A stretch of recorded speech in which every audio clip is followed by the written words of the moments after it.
nous allons analyser la troisième partie de l'improvisation sur BACH que j'ai appelée partie céleste. Vous allez comprendre pourquoi dans un instant. À la fin de la fugue, j'arrive à un grand forté et je donne le motif BACH dans le grave comme ceci.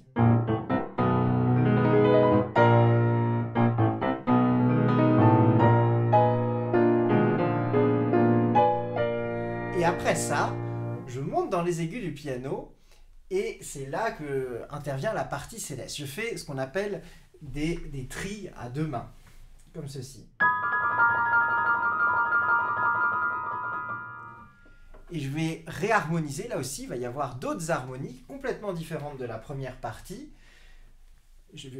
avec ce principe d'octave alternée, de tri main alternée. Ça donne ça.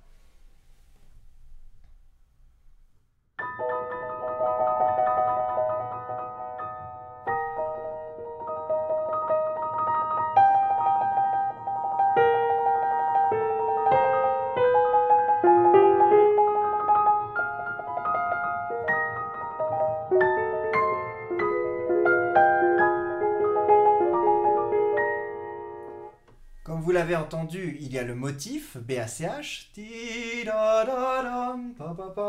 mais harmonisé avec les accords au-dessus en trémolo, ce qui donne ce côté que j'appelle céleste, puisqu'on a l'impression d'être un peu surélevé, d'être complètement en élévation. Après cette partie-là, je vais continuer l'élévation en faisant une marche infinie qui monte chromatiquement. Je prends le motif.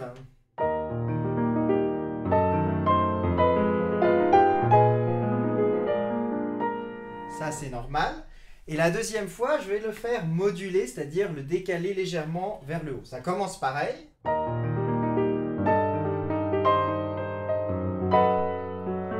là, ça change. On a monté. Normal. Et la version qui monte.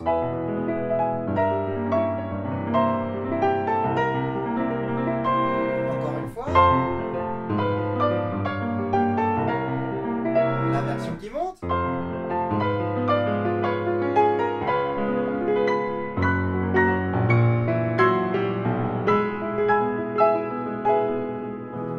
On arrive à l'apogée. Et ici, vous allez voir ça, je redescends un petit peu, je garde la note sur laquelle je suis arrivé, le Si, le Si sixte écarte, et je fais monter la tension en mettant le motif BACH en complément d'une mélodie que je mets au milieu. Je suis arrivé sur cet accord. BACH en haut.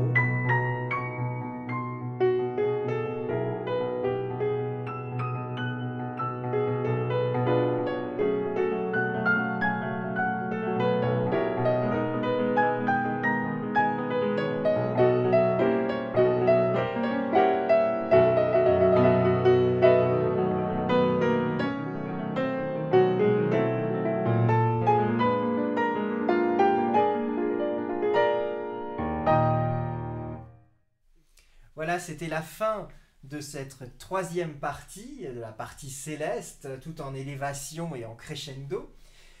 Je vous donne rendez-vous la semaine prochaine pour une vidéo qui va parler de la dernière partie, qui est la partie virtuose, le final, dédié à des formules de virtuosité pour conclure l'improvisation BACH. Je suis Camille Tavert, pianiste improvisateur.